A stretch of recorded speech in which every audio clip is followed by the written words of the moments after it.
Donc l'écran lui-même, il n'est pas mauvais, mais par contre, effectivement, nos habitudes de vie favorisent la myopie. Parce que l'écran, on l'a très longtemps... c'est-à-dire que si notre enfant lit 8 heures par jour, ça va être la même problématique, finalement. Avant, on avait des myopies scolaires. Donc, en fait, les gens qui faisaient beaucoup d'études, en fait, ils avaient tout le temps le livre dans les yeux et ça favorisait la myopie. Donc, c'est un peu la même chose.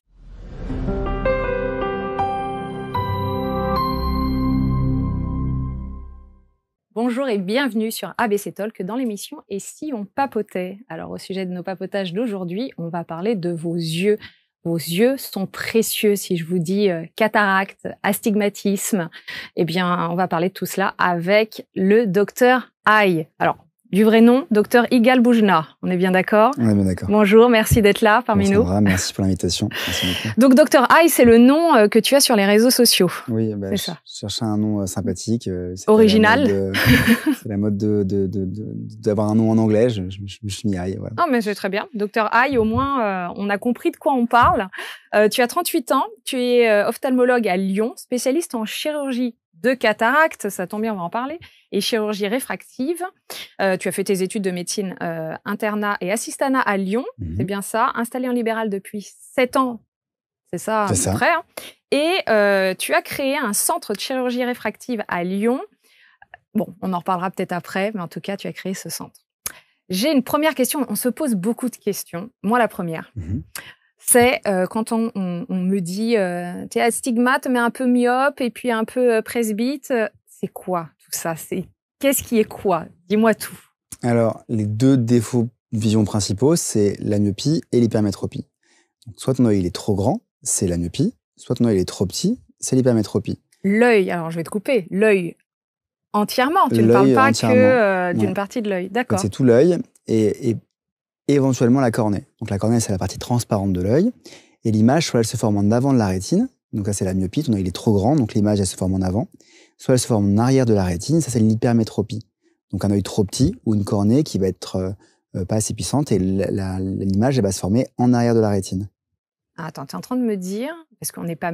Enfin si, on pourrait être myope à la naissance, mais que notre œil évolue en termes de grandeur? Oui, en fait, l'œil myope va continuer à grandir avec le temps. Et c'est ce qui fait l'évolution de la myopie. C'est que l'œil va continuer à grandir et c'est le fait que l'œil grandisse qui fait qu'on devient encore plus myope. L'hypermétrope, c'est un problème anatomique, effectivement, un œil petit. Et l'œil grandit un petit peu, mais il grandit pas beaucoup. Donc l'hypermétropie, ça bouge pas trop dans le temps. Et la myopie, pour le coup, l'œil grandit, donc ça augmente. Et le fait de mettre des lunettes, ça peut améliorer la myopie? Ça peut pas la traiter, ça peut la compenser. Et par contre, ça va aussi aider à ce que la myopie, elle évolue moins. Ah, quand même, ça va.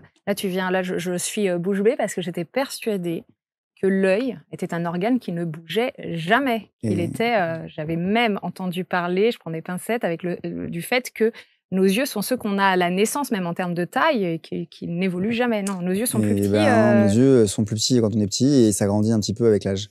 Alors, pas chez tout le monde, mais globalement, ça grandit surtout quand on est myope. Bon, comme quoi, j'avais une idée reçue là-dessus. Bonjour tout le monde, moi c'est Isabelle Serre et dans la vie, j'ai deux passions. La première, c'est la spiritualité et le développement personnel et la deuxième, c'est vous. Pourquoi j'ai une passion pour vous? Parce que j'adore vos histoires, j'adore vos parcours de vie, j'adore les enseignements que vous tirez de vos expériences. Et il est très important d'avoir conscience que notre chemin est une source d'inspiration pour les autres. Notre vécu apporte des conseils pour les autres.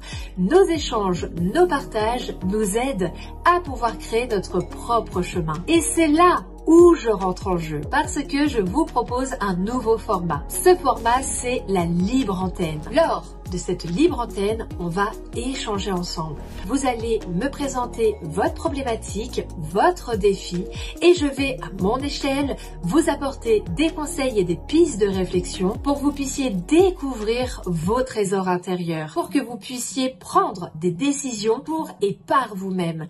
Et ça, pour vous aider à créer votre propre chemin, votre propre bonheur et votre propre bien-être à votre façon. J'ai hâte de partager ces moments avec vous. J'ai hâte de pouvoir découvrir les facettes de votre personnalité. J'ai hâte d'apprendre de vos propres histoires et je vous dis à très vite.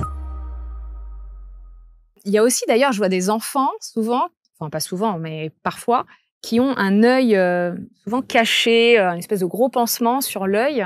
C'est quoi ce type de traitement ou quelle est la pathologie derrière tout ça? Alors ça, c'est pour traiter une éventuelle amblyopie.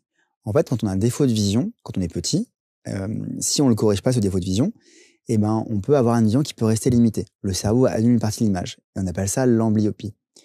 Et c'est surtout vrai quand les enfants, ils ont une correction qui est différente. On va dire un œil qui est très myope, je sais pas, un -2, -3. L'autre œil, il est à 0. Ben, en fait, l'œil qui est à 0 va prendre le dessus sur l'œil qui est myope. Et le cerveau, au lieu de voir flou sur un œil et d'avoir une vision qui est un peu dégradée, il annule une partie de l'image pour pas s'embêter. Et donc, il y a un œil qui voit très bien et l'autre, il va rester un peu feignant. Et donc, pour éviter que l'œil soit feignant, on va cacher celui qui voit bien pour stimuler celui qui voit moins bien. Et ça, il faut le faire avant 6 ans. Et c'est pour ça qu'il y a un dépistage qui est organisé, donc un peu à l'école. Et on conseille de voir un ophtalmo ou un orthoptiste avant 3 ans chez tout le monde, en fait. D'accord. Donc oui, ton conseil, c'est quand même que pour les enfants, avant 3 ans, même si personne n'a conseillé à aucun parent de le faire, d'aller voir Oui. Dr Eye ou un autre. Moi, je ne suis pas trop les petits enfants, mais... Ah, d'accord. Enfin, Oui, d'ailleurs, on est plutôt, dans ton métier, plus spécialisé chez les enfants. Il y a une spécialité ou pas spécialement? En fait, alors il y a des spécialités, effectivement, il y a des ophtalmopédiatres qui font que des enfants. Après, ça dépend aussi de l'endroit où on exerce. Effectivement, moi, j'exerce dans une grande ville, donc je peux me permettre d'avoir une spécialité très précise. Donc, la cataracte, la réfractive, Oui, c'est ce ou que les tu as. problèmes de surface, par exemple. Et donc, du coup, moi, dans mon cabinet, on est plusieurs, on est tous très spécialisés. Par contre, effectivement, dans les plus petites villes, il y a moins d'ophtalmo, et ben là, pour le coup, l'ophtalmo, il fait un peu tout. Et donc, moi, ça m'arrive de voir des enfants, mais des enfants un petit peu plus grands. Parce que les petits enfants, je préfère qu'ils soient vus par un ophtalmo qui est plus spécialisé que moi dedans. Oui, donc l'amblyopie, tu t'en occupes pas forcément, pas parce que tu sais pas faire, mais parce que tu t'occupes d'autre chose. Exactement. Voilà. Je m'occupe d'autre chose, et aussi parce qu'il y a quand même une certaine expertise et une valeur ajoutée de voir quelqu'un qui fait beaucoup ce genre de pathologie. Parce que l'amblyopie, ça peut être effectivement dû à un problème de vision, donc de défaut de vision, donc une correction. Mais ça peut, des fois aussi, la vision peut rester limitée à cause d'une maladie, et c'est plutôt rare, effectivement, les maladies, mais ça arrive d'avoir des maladies de nerfs optiques ou de la rétine chez un enfant. Et donc ça, c'est plus facilement dépistable par des gens qui ont l'habitude que moi, qui en vois très peu. Oui. Est-ce que toi, tu as des problèmes au niveau des yeux? On Alors veut tout savoir. moi, Est-ce qu'il y a des lentilles là derrière? Et non, il n'y a pas de lentilles derrière. Moi, j'ai ce qu'on appelle un spasme. Le fait de solliciter la vision de près, ça va favoriser la myopie. Mais on peut aussi se créer des fausses myopies. On appelle ça un spasme. Ça veut dire que l'œil va vouloir faire une mise au point, se caler plutôt en myopie, parce que quand on est myope, on a une bonne vision de près. Et en fait, c'est une fausse myopie. Et donc, pour rééduquer ça, on fait des exercices avec l'orthoptiste. Moi, je sais faire tout seul, mais on a des exercices que pour faire en sorte de lâcher le fait de forcer et améliorer la vision. Donc, moi, j'ai pas vraiment de défaut de vision. J'ai le fait que j'utilise trop mon téléphone et trop les écrans. Et donc, je suis un petit peu gêné de temps en temps de loin. Et pour améliorer ma vision, dans mon téléphone, j'ai des petites photos, je fais des petits exercices et puis ça va bien. Ah bah, on en vient à ces écrans et ces téléphones. Parce qu'on entend tout. On entend majoritairement que c'est pas bien pour la vue, mais on entend aussi que c'est pas si horrible que ça. Ton avis, toi, de professionnel, les écrans, bon, je pense que j'ai la réponse vu ce que tu viens de me dire, mais... Alors, c'est pas si horrible que ça. Du coup, c'est pas la réponse que t'attendais. Non, c'est bien, faut savoir me contredire. En fait, l'écran lui-même, il n'est pas nocif. Ça veut dire qu'on va pas avoir des ondes qui vont aller dans vos yeux et qui vont détruire l'œil. Donc, ça va pas abîmer l'œil de façon irréversible. Effectivement, l'excès d'accommodation, que ce soit un livre ou un ordinateur ou une télé ou un téléphone, ça favorise les évolutions de la myopie. Et donc, du coup, et ça favorise aussi la fatigue oculaire, parce qu'en fait, on va forcer sur les yeux pour mettre l'image au point. Et cette fatigue, elle est passagère. Quand on se repose, ça va mieux. La myopie, effectivement, elle peut évoluer à cause de notre utilisation des écrans et des livres en général. Mais effectivement, l'écran, comme on a tout le temps dans la main, on va plus solliciter la vision de près, et ça peut effectivement favoriser les évolutions de la myopie. Donc, l'écran lui-même, il n'est pas mauvais. Mais par contre, effectivement, nos habitudes de vie favorisent la myopie.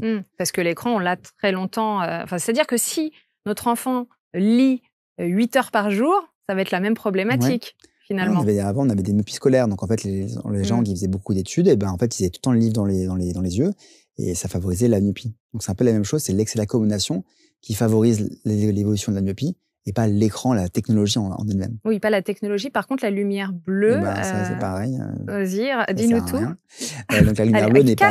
Casse toutes les idées reçues, je veux. Donc, effectivement, la lumière bleue, on nous a fait peur avec la lumière bleue, mais dans les études, il n'y a pas de preuve de la nocivité dans la vie de tous les jours. Effectivement, dans les études sur des rats, dans des labos, la lumière bleue va être plus nocive pour la rétine. Et donc, elle va plus attaquer la rétine.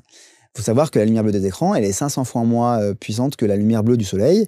Et donc, du coup, en fait, il faudrait se protéger tout le temps de la lumière bleue et pas que sur un écran. Il faudrait avoir des lunettes de soleil en permanence. Oui, ce qu'on ne ferait pas, ce qu'on ne fait pas.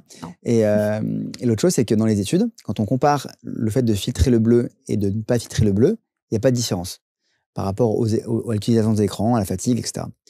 Quand on compare le fait de filtrer de la lumière, donc mettre un verre un peu teinté, et mettre des verres bleus, et ben en fait, le fait d'enlever un peu la lumière, ça donne plus de confort. Et en tout cas, la lumière bleue ne va pas abîmer les yeux. Et pareil, quand on opère la cataracte, on met des implants. Ça fait 30 ans qu'on met des implants, même 40 ans, et on met des implants qui sont, pour les ophtalmos, ils aimaient même des implants jaunes, donc qui filtraient le bleu. Et ben, il n'y a pas de différence dans la prévalence, dans l'arrivée de la DMLA, dans les maladies de la rétine, entre ceux qui ont eu des implants jaunes et ceux qui ont des implants blancs. Donc finalement, c'est la même chose. Alors, tu as dit plusieurs termes en plus. J'ai pris plein de termes. Oui, on est obligé de revenir dessus. Mais alors là, sur la lumière bleue, donc moi, les lunettes que mon opticien m'a vendues avec un filtre lumière bleue, c'est pas indispensable. C'est pas indispensable. Si ça te fait du bien, tu peux le garder. Si tu ne trouves aucune différence, il faut pas le mettre parce qu'en plus, ça fait un reflet bleu qui est pas très joli. Et l'autre chose, c'est que ça change un peu comme les couleurs. D'accord. Voilà. Ah, alors du coup, j'ai presque envie d'aller sur une maladie liée aux couleurs, le daltonisme. On peut. Qu'est-ce que c'est? Est-ce que tu veux pas revenir sur les défauts de vision parce qu'on en a fait 2, mais il en restait 2 autres? Eh bien, on va dire ça. Allez, mène mon émission à ma place. C'est pour ça. Avant qu'on oublie d'en parler, mais bien sûr. Puisque tu étais astigmate et que tu voulais savoir ce que c'était l'astigmatisme. Bah oui, alors dis-moi, qui je suis. Qui tu es, je sais pas, mais qui tes yeux sont, je peux te le dire. Donc l'astigmatisme, c'est le fait que la cornée, donc la partie transparente de ton œil, elle soit plus bombée dans un axe que dans un autre. Et du coup, l'image d'un point, c'est plus un point, c'est 2 points. Et donc, en fait, au lieu d'avoir un rond, voilà. Donc, effectivement, ça fait baver les images, ça fait des étoiles sur les lumières. Voilà, je vois une étoile autour de toi. Voilà, c'est normal, je rayonne. C'est ça. Et voilà, donc c'est un défaut de vision par rapport à la fait que la cornée, elle manque de régularité. Et l'astigmatisme, sur la cornée, des fois, il est régulier, donc c'est juste un côté plus bombé qu'un autre. Et des fois, il peut être irrégulier et c'est souvent secondaire à part un traumatisme. Si tu te prends un coup dans l'œil et que ça laisse une cicatrice, ta cornée, au lieu d'être régulière, elle va être irrégulière. Et c'est une maladie comme le kératocone, qui est favorisée par les frottements oculaires. C'est pour ça qu'il y a un truc qu'il faut retenir, c'est pas frotter les yeux. Et ben, ça fait des astigmatismes qui sont irréguliers et ça, on peut pas le corriger par des lunettes quand c'est irrégulier. Mais quand c'est régulier, on peut. Alors attends, mon astigmatisme. Toi, il est probablement régulier parce qu'il est probablement anatomique. C'est un truc de l'enfance. Mais ça veut dire que si je porte mes lunettes régulièrement, ça va améliorer tes yeux. Ça va, tu vas mieux voir. Non, ça freine pas. Non, tu vas mieux voir, mais ça va pas te corriger. D'accord. Bon, je suis fichu. Ok. Tu auras d'autres problèmes bientôt. Et on en vient là. Merci. Et du coup, le 4e problème, c'est la presbytie. Oui. Et la presbytie, c'est un problème de l'âge. Donc vers 45 ans, on a un problème. On n'arrive plus à faire l'accommodation, on n'arrive plus à faire la mise au point. Et donc, on a besoin d'une aide pour faire cette mise au point-là. Et c'est la presbytie. Voilà. Et donc, le presbytie, c'est un problème de près. Donc, on peut être astigmate et presbyte. On peut être tout et presbyte. On peut pas être myope et hypermétrope en même temps, parce que c'est de l'inverse. Alors, effectivement, on peut être myope d'un œil, hypermétrope de l'autre. Ça peut arriver, c'est quand même rare, mais ça peut. Mais par contre, on ne peut pas être myope et hypermétrope sur le même œil. D'accord. Et tout le reste, ça peut s'associer. Tout peut s'associer. Ouais. On va éviter, si je peux. Tu peux pas. D'ailleurs, quelle est la prévention? C'est l'âge, enfin, on peut rien y faire. Bon, à part ce que tu as dit. Tu peux rien y faire. Pour la myopie, les conseils qu'on donne pour éviter les évolutions de la myopie chez les adultes, c'est que quand on va lire, il faut pas lire de près, il faut lire à 35 cm parce qu'on va moins accommoder à cette distance-là. Pareil pour les écrans, alors. C'est vrai que les enfants qui sont comme ça. Effectivement, il faut leur faire reculer. Il faut faire des pauses visuelles régulièrement. Ça veut dire, dans l'idéal, toutes les 20 minutes, mais déjà toutes les heures, on lâche l'écran, on regarde un petit peu au loin, on reprend. Et ça permet de lâcher le fait de forcer. On regarde au loin combien de temps? Il y a quelques secondes. Alors, dans l'idéal, c'est toutes les 20 minutes, 20 secondes de pause. Et regarder à 20 pieds, c'est 5-6 mètres. Donc, c'est la règle du 20-20-20. 20-20-20. Eh ben, je retiens. Voilà. Et il faut aussi favoriser de l'activité d'extérieur. Alors, la recommandation, c'est 1h30 par jour à l'extérieur. Parce qu'en fait, la lumière du soleil va faire en sorte qu'on va moins évoluer dans notre myopie. Et donc, on peut en profiter pour marcher parce que c'est comme ça, fait un peu de sport. Oui, au final, ça vaut pour plein de choses, ce conseil. Ça vaut pour plein de choses. Et il faut dormir. Mais bon, ça. Le sommeil aussi, qui est un grand pilier de notre santé. Effectivement. Bon. Des MLA ou cataractes?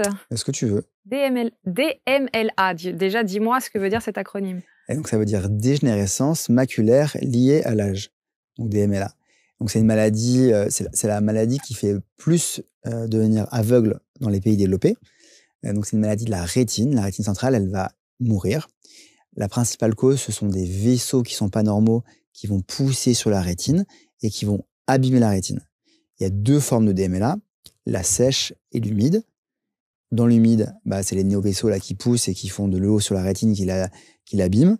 Et la sèche, en fait, on a de l'atrophie, on a la rétine qui va mourir progressivement. Et ça, pour le coup, dans l'humide, on a un traitement. On a un traitement qui permet de traiter en partie. Je dis en partie parce que il n'y a pas de miracle pour l'instant. On arrive à bien stabiliser les gens, on arrive à bien traiter les DMLA débutantes. Mais quand on a une rétine qui est très abîmée, on n'arrive pas à récupérer. Et dans la DMLA atrophique, c'est la mort de la cellule rétinienne. Et ça, pour le coup, pour l'instant, on n'a pas trop de traitement. Il y a des traitements qui vont arriver, mais pour l'instant, on n'a pas encore de traitement officiel dans la DMLA atrophique. Voilà. Et en prévention, il y a quelque chose? En prévention, on dit qu'il faut porter ses lunettes de soleil. Parce que effectivement, la lumière, le soleil, ça peut abîmer la rétine, ça peut favoriser la DMLA, c'est une des raisons. Il ne faut pas fumer. Le tabac favorise la DMLA. Il faut manger des poissons gras. Oui, oméga 3. Voilà, des oméga 3. Après, pas le saumon parce qu'il est hyper pollué. Mais les petits poissons, c'est mieux en général. Oui, toujours, ils ont moins de métaux lourds. Oui. Et puis, c'est à peu près tout. Quand tu parles de lumière, peut-être que la question est un peu anodine. On parle que de celle du soleil ou de celle-là qui est en train de nous attaquer les yeux en plateau, là? La lumière artificielle, ça abîme pas les yeux, ça fatigue, oui. Effectivement, mais ça va pas abîmer les yeux. Donc, c'est plutôt la lumière du soleil. Ouais. Et pour choisir ces lunettes de soleil, on voit des fois sur les marchés des lunettes à 10 €. Ça sent pas bon, on est d'accord. C'est pas des lunettes qui protègent bien. Pas tant que ça. En fait, la protection, c'est le marquage qui est dessus. Si y a un marquage CE où c'est écrit UV 400, ça va filtrer 98% des UVA et du UVB et ça suffit, en fait. D'accord. Donc, c'est pas le prix qui va être gage forcément. Non, le prix, il va être gage au niveau de la qualité du verre, la monture, elle va moins se casser, ça va moins se rayer, moins trace de doigts. Et le style. Oui, voilà. Aussi. Ouais, forcément. Mais c'est pas forcément. Et c'est pas mauvais, en fait. Ouais. Donc, une tête 10 balles, ça fait le job. Il y a une réglementation là-dessus, d'ailleurs, parce que. Mais c'est contrôlé ou c'est comme le thon et le mercure, ça peut passer à travers les mailles du filet? Il y a un marquage chez eux. Je sais pas s'il l'invente ou il est vraiment là, mais en tout cas. En tout cas, c'est censé. En tout cas, c'est censé. Ouais, voilà. Alors, DMLA et. Tu as parlé de cataracte tout à l'heure. Et d'ailleurs, c'est pas mal ta spécialité. Alors, dis-nous-en plus, dis-nous tout. Cataracte, Kesako. Alors, déjà, la cataracte, c'est la spécialité de presque tous les ophtalmos. Globalement, la cataracte, c'est la chirurgie qu'on fait le plus en France. D'accord. Il y a 800 000 cataractes opérées par an en France. Je ne peux pas toutes les faire. Et donc, il y a d'autres ophtalmos qui en font un petit peu. Heureusement. Et donc, la cataracte, c'est le cristallin, la lentille qu'on a dans l'œil, qui devient opaque à cause de l'âge. Et donc, cette opacité, elle fait que la vision, elle baisse. Elle baisse progressivement. Bon, des fois, on parle des cataractes qui arrivent rapidement, mais en général, c'est progressif. Et donc, on a une baisse de vision, on a des contrastes qui sont moins bons, on a des couleurs qui deviennent ternes, on voit moins bien, on voit sombre. Il y a un âge à partir duquel on aurait tendance... Ça peut arriver jeune? Ça peut arriver jeune, ça arrive même... la moyenne des gens, c'est plutôt vers 70 ans. Mais... ça nous arrive toutes les semaines, j'opère des gens qui ont 50 ou 60, c'est fréquent encore plus, mais des gens qui ont 50 ans, ça m'arrive quand même presque toutes les semaines. 20 ans, 20 ans, 30 ans, c'est souvent secondaire des maladies. Ça peut être la prise de cortisone. Donc, j'opère un de mes cousins qui prenait des corticostéroïdes inhalés pour l'asthme et en chronique, et ça lui donne des cataractes. Ouais. Mais là, tu me fais peur et tu fais peur à tout le monde qui me regarde. Ah oui. Ouais, mais ça reste quand même assez rare. Oui, où j'en ai un autre, ça c'est une anecdote un peu marrante. Allez, raconte-nous ce qui est marrant chez Dr Aïe. Il avait 40 ans, je le vois aux urgences, il vient pour une baisse de vision, et je l'examine et je vois qu'il a une cataracte. Et je lui dis, mais prenez la cortisone? Il me dit, ouais, un peu. Et je fais, mais pourquoi prenez la cortisone? Il fait, en fait, c'est parce que je fais de la musculation et en fait, c'est un produit dopant. Ils prennent la cortisone pour se doper. Ah, d'accord. Mince, mais c'est important qu'on le dise, quand même, parce qu'on n'en parle pas forcément, la preuve étant. Et donc, cette cataracte, donc on peut faire de la chirurgie et cette chirurgie de la cataracte, on peut retrouver à 100% ses facultés ou pas? C'est un peu utopiste. On récupère, alors 100%, on ne dit jamais 100%. Ouais. Globalement, alors il y a plusieurs types. Alors, quand on opère la cataracte, donc c'est le cristallin qui devient opaque. C'est une lentille naturelle, on la remplace par une lentille artificielle. On a plusieurs types de lentilles qu'on a à disposition et on peut corriger les défauts de vision. Donc, soit on optimise de loin ou de près, et ça, c'est avec un implant monofocal. C'est ce que l'ophtalmo le fait le plus souvent. Et moi, du coup, comme j'aime bien la chirurgie réfractive, j'aime bien enlever les lunettes des gens. Et ben, en fait, je propose des implants spéciaux quand je peux. Les implants spéciaux permettent de corriger les défauts de vision. Donc, la presbytie pour le coup. D'accord. Mais c'est pas comme qu'on a 20 ans. C'est un compromis. Et le compromis, pour les implants qui marchent le mieux, on appelle ça des implants multifocaux, c'est de jouer avec la lumière. Donc, pour voir de près, il faut éclairer ce qu'on lit. Il faut scaler au bon niveau. Donc, c'est une focale. Donc, là, c'est moyen, là, c'est bien, et là, c'est moyen. Et de loin, avec les phares des voitures, on peut avoir des halos lumineux. Ça fait des ronds autour des phares. C'est pas très gênant, mais on peut les voir. Et c'est une personne sur deux qui les voit. Et ces implants-là, tout le monde n'en met pas parce que ces implants, ils ont un surcoût. Donc, le patient va payer la différence entre un implant standard et l'implant spécial. Et donc, il y a quand même un souhait du patient d'avoir un résultat. Donc, l'ophtalmo s'expose à avoir un patient mécontent parce qu'il lui a promis un résultat. Ah oui. Et donc, la consultation dure plus longtemps. Et donc, le post-op, si jamais c'est pas parfait, ça dure plus longtemps. Et puis, éventuellement, on doit réajuster. Voilà, mais d'ailleurs, juste après la chirurgie, il y a une période de convalescence où on peut plus rien faire, on est alité. La chirurgie cataracte, ça évolue depuis un moment, mais maintenant, c'est des chirurgies qui sont très rapides et la récupération visuelle, elle est très rapide. Le lendemain, en général, les patients, ils ont une très bonne vision et ça va bien. C'est comme la chirurgie de la myopie, d'ailleurs. Oui. Je me trompe pas. Ça existe et c'est plutôt assez rapide en termes de convalescence. Oui, on ferait tous les défauts de vision. C'est-à-dire qu'on traite l'astigmatisme, la myopie, l'hypermétropie, la presbytie. On n'entend pas parler forcément de la chirurgie de l'astigmatisme. Et en fait, on entend beaucoup la myopie parce qu'il y a plus de gens qui sont myopes, en fait. Donc, il y a plus de gens qui se font opérer parce qu'il y a plus de myopie. D'accord. Il y a une épidémie de myopie dans le monde. Une épidémie, oui. Bon, par la façon de vivre, par le fait de la population qui vieillit. Ouais. Non, c'est plutôt une maladie du jeune, mais c'est les habitudes de vie. Ah, vraiment. C'est le fait de solliciter la vision de près qui fait que quand on va de près, on voit bien de près quand on est myope et du coup, on se myopise. Ah, mais oui, forcément. Et donc en 2050, c'est la moitié de la population mondiale qui sera myope. Voilà. C'est l'émission qui va faire le plus peur de toutes mes émissions. Non, mais c'est important de le savoir, tout du moins. La petite myopie, c'est pas grave. On porte des lunettes et ça va bien. Et la forte myopie, elle peut favoriser certaines maladies au niveau des yeux. Et c'est pour ça qu'on essaye de faire en sorte de pas qu'elle évolue trop. Mais tu viens de dire quelque chose d'intéressant, c'est que c'est en 2050, voilà, où on sera la moitié à être myope. Mais si on suit plusieurs petits conseils que tu as pu donner depuis le début, on peut peut-être freiner un peu, ralentir. On verra. Ouais, on verra. On se revoit en 2050.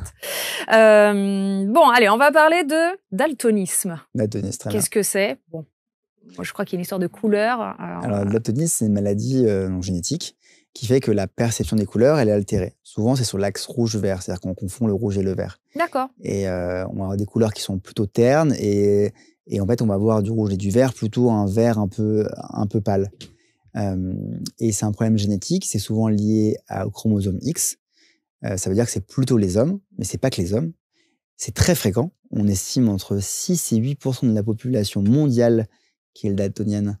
Et qui ne le sait peut-être pas ou elle n'en parle pas. Oui, parce qu'on s'adapte en fait.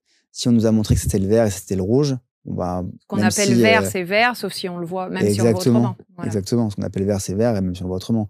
Alors, des fois, on peut avoir du mal à distinguer un peu les deux, mais c'est tout, quoi. Il n'y a pas différents types de daltonisme. Je me suis dit, si, oui, voilà. Il y a plusieurs types de daltonisme, et en tout cas, le plus fréquent, c'est celui-ci. Et le plus fréquemment, c'est lié au chromosome X. C'est pour ça que c'est plutôt les hommes.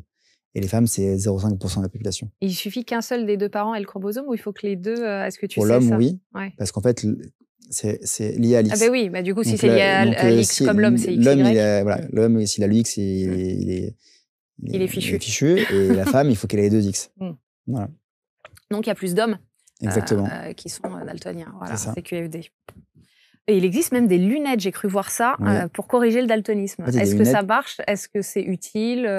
Voilà. Est-ce que ça marche? Ils ont l'air de dire que oui. Oui, on ne peut pas dire le contraire. Non, a priori, ça marche un petit peu. C'est pas non plus flagrant. En fait, ça permet d'avoir de meilleurs contrastes. Donc, on arrive mieux à distinguer les différentes couleurs. Mais on n'arrive pas à réavoir des couleurs naturelles. Voilà. Voilà. Après, moi, je ne peux pas juger parce que je ne suis pas daltonien, donc je ne peux pas dire que ça marche vraiment. Mais c'est vrai qu'on n'en prescrit pas spécialement parce que Pour moi, je trouve finalement 8% de la population, c'est presque tout. Enfin, c'est très fréquent. Ah oui. Et donc, les gens sont adaptés. Et c'est rare les moments où on va avoir un problème par rapport à cette maladie-là. Des métiers. Des métiers Est-ce que comme par exemple un pilote, électricien qui doit électricien, bien officiellement, voir... il n'a pas le droit, mais en fait, il y a plein d'électriciens qui sont daltoniens. Oui. C'est sûr. Ouais. C'est certain, parce qu'on n'est pas dépisté. Donc, voilà. Oui, il n'y a pas de certain, dépistage automatique à l'entrée du diplôme. Non, pour l'électricien, non. Ben, je ne crois pas, en tout cas. Par contre, pour les pilotes, oui. Oui, là, oui. Et pilote, pour le coup, ça, c'est une contre-indication. Ouais, Voilà. bah, y a plein de train contre-indications. ou de avion aussi. Oui, bon, ça va. Et ça peut être aussi embêtant chez les graphistes, enfin, ou en tout cas tous ceux qui sont dans le métier du design avec des couleurs. Parce que si un client il veut du vert et finalement il met un rouge, bon. Oui, c'est un peu problématique. C'est oui. ça. Ou, bon, je vais peut-être trop loin, moniteur d'auto-école. Non, je pense que là, les feux. Les feux, en fait, les feux, c'est facile. Hein. Il y en a un en bas, sait un que, milieu et là en voilà. bas. Enfin, donc c'est simple. Ouais. Donc c'est simple. Ouais, donc forcément. C'est pour ça qu'on a fait ça. Oui. Ça touche. Bah oui, dès l'enfance, du coup, oui, puisque c'est génétique. Bah oui. Donc on est comme ça, quoi qu'il arrive. Ouais, bon, on peut rien y faire, c'est comme ça. Chalazion, orgelet, il va falloir que tu me dises la différence, parce que mon fils a toujours un chalazion orgelet, parce qu'on me dit toujours les deux et je ne sais pas quelle est la différence. Eh ben déjà, il faut savoir que c'est jamais un orgelet. Donc voilà, ça sera un chalazion. Alors qu'est-ce que c'est qu'un orgelet? Dans ce cas, on va commencer par ça. Un orgelet, en fait, c'est comme si c'est l'infection de la base du cil, comme s'il y avait un poil qui avait une infection. Et ben ça, c'est exceptionnel. Mais moi, j'étais persuadée, je raconte à mon fils, bonjour mon fils, que c'est que c'est son cil qui est infecté. Alors, tu vas m'apprendre quelque chose aujourd'hui. Non, pas ça. En fait, le chalazion, et donc c'est pas une infection. On a des glandes sur les paupières, on appelle ça des glandes de Meibomius. Elles sécrètent un petit beurre qui rentre dans la composition des larmes, qui permet à ce que les larmes ne s'évaporent pas. Et en fait, cette glande va se boucher, et du coup, le beurre qu'elle devrait sécréter s'accumule, et ça fait une grosse boule. Et donc, le traitement, c'est de mettre du chaud pour faire fondre le beurre, et de masser pour faire sortir le beurre, et éventuellement on rajoute une crème anti-inflammatoire parce que ça crée de l'inflammation. D'accord. Voilà.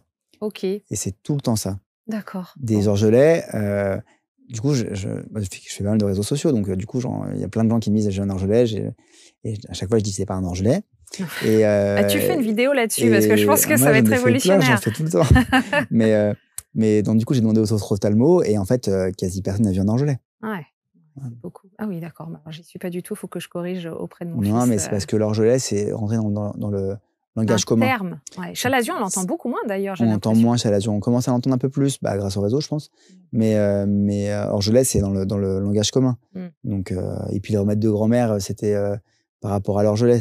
Parce que, par exemple, il y en a qui mettent des bagues en or sur les yeux, paupières. Et ils mettent en bague en or parce que dans orgelet, je pense qu'il y a or. Voilà. Ah, tu penses que ça viendrait de là? Ouais, je pense que ça vient de là. Mince. Si c'était un argelet, ça serait de l'argent. C'est de l'argent. Voilà, mais j'ai vu les cures d'argent aussi, je les ai vus. Mais c'est vrai que c'est un des conseils de grand-mère qu'on m'a donné, hein, mais non, j'ai été voir un pharmacien pour qu'il me dise que c'était un chalazion. C'est un chalazion. Voilà. Quand je vais voir mon ophtalmologue, quand je viens te voir, hein, tu n'es pas le mien, mais bon, et tu vas prendre ma tension oculaire. Ouais. Qu'est-ce que c'est? La tension oculaire, donc c'est la mesure de la pression qui est dans l'avant de l'œil. Donc il y a de l'eau dans l'œil, et en fait, si on sécrète trop d'eau ou on filtre pas assez, la tension de l'œil elle peut augmenter. Et la tension de l'œil trop haute, l'hypertension oculaire, c'est le principal facteur de risque d'une maladie qu'on appelle le glaucome, qui est une maladie aussi qui potentiellement est cécitante. Et donc en systématique, on dépiste le glaucome en faisant une mesure de pression oculaire. Voilà. Et si jamais la pression est élevée, et on va aller chercher pour voir s'il y a un glaucome. S'il n'y a pas de glaucome, on dira que la tension elle est un peu élevée, c'est pas grave. Si elle est très élevée, on peut être tenté de la traiter. D'accord. Donc ça se traite, en tout cas pour ralentir. Exactement. On ne peut pas traiter le glaucome s'il y avait un glaucome. Oui. On peut que ralentir ou arrêter l'évolution du glaucome. Et le glaucome, en fait, on a le champ visuel périphérique qui va se rétrécir et qui peut complètement se fermer et faire une cécité. Voilà. Pour cécité complète.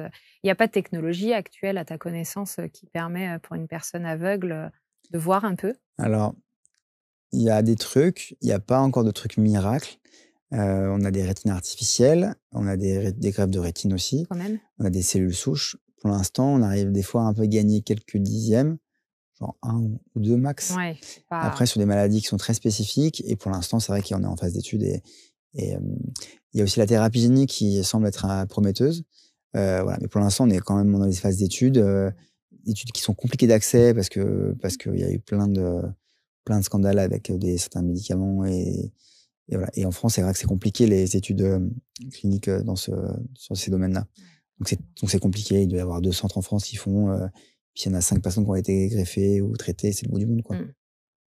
Bon, on a parlé de plein de choses qui ne sont a priori pas. Qu'on ne peut pas transmettre. Mais là, si je te dis conjonctivite, on est d'accord qu'il vaut mieux pas que je touche ton œil si tu as une conjonctivite? Oui, il vaut mieux éviter parce que la principale raison de la conjonctivite, c'est viral. Donc, c'est comme un virus du nez, c'est pas dans les yeux.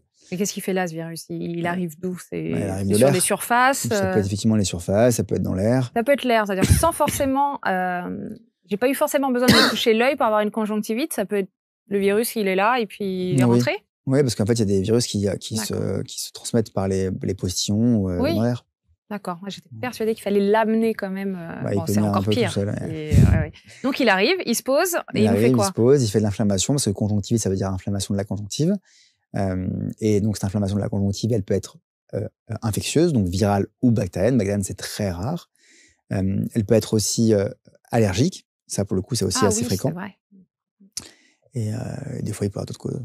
Il peut y avoir... et ça se traite avec... le principe... si c'est un virus, il n'y a rien à faire, si? Eh ben oui, après, pour le confort. Parce que si ça coule et que c'est collé, c'est un peu embêtant. Sinon, il faut laisser faire. Si c'est pas une bactérie, on est bien d'accord. Oui, mais c'est quand même plus sympa de laver l'œil pour virer la charge virale. Pour que ça aille plus vite. Oui, pour que ça aille un peu plus vite. Et on donne aussi des armes artificielles pour le confort. Parce que comme ça brûle en général ou ça pique, et ben derrière, on va être plus confort si on met un traitement. D'accord. Bon. Si je te dis blépharite. Donc, blépharite, c'est une inflammation de la paupière. Donc, des paupières. Et donc, c'est la principale cause de sécheresse oculaire. Et donc, le traitement, c'est comme pour le chalazion. Pour le coup, c'est une inflammation de toutes les glandes, en fait. Et donc, il faut mettre du chaud et puis masser les paupières. Et donc, du bas vers le haut pour celle d'en bas et du haut vers le bas pour celle d'en haut. Et avec ça, on a des gouttes aussi qu'on met dans les yeux pour le confort. Donc, des larmes artificielles. L'arme artificielle, c'est le premier réflexe de l'ophtalmo. C'est que dès qu'il y a un œil qui gêne, et ben, on donne des gouttes pour lubrifier les yeux, pour donner plus de confort. Et puis après, dans les blépharites qui sont un peu chroniques, il y en a des causes. Ça peut être des maladies de la peau, comme l'acné, la rosacée, qui peuvent favoriser l'inflammation du coup cutanée et des paupières, et qui vont faire du coup des bléphaриtes. Et un autre mot qui s'appelle anémomite, mais c'est la même chose. D'accord. Et donc on a des traitements aussi spécifiques de ces maladies-là. On peut des antibiotiques par la bouche ou en local. On a des machines qui permettent de traiter cette sécheresse-là. Ouais. Voilà. Il y a plein de trucs. Bon, si j'ai l'œil qui tremble, est-ce que je viens te voir ou c'est autre chose? Bon, la diététicienne que je suis va penser tout de suite à un manque en magnésium, mais c'est pas forcément ça. Donc, le problème du manque en magnésium, c'est que c'est empirique en fait. Il n'y a pas de preuve. C'est ça. On en donnait, si le patient veut quelque chose, on lui file, mais globalement, les principales causes on appelle ça une myokymie, donc c'est une contraction involontaire de la paupière. C'est le stress, la fatigue et l'excès de caféine. Ah bah. Donc voilà, on se repose, concerne une bonne partie de la population. Et puis on arrête de boire de café. Ouais. Donc en général, on va plutôt là-dessus, tout simplement. Globalement, on dit que ça va passer, ça passe. C'est ça. Si jamais ça passe pas dans les très rares cas, que ça fait des mois que ça dure et que c'est tout le temps et que c'est très gênant, on peut faire du botox sur la paupière et ça blabloque. Ah d'accord, aussi. Ah oui, c'est vrai, j'avais pas pensé. Là, je viens de penser à quelque chose, migraine ophtalmique. Migraine ophtalmique. C'est une migraine et du coup, c'est pas les yeux.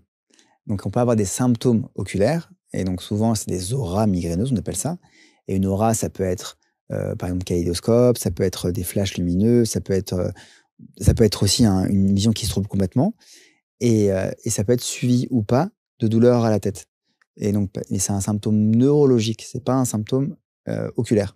Donc l'œil est très normal. Ça s'appelle ophtalmique juste parce qu'il y a des symptômes. Exactement. C'est des symptômes qui sont dans les yeux, mais la cause n'est pas au niveau des yeux. Donc on vient pas te voir parce que ça n'a pas de rapport avec les yeux. Souvent on vient me voir parce qu'on a peur, mais moi souvent, je vois rien et je leur dis que ça va aller. Ouais.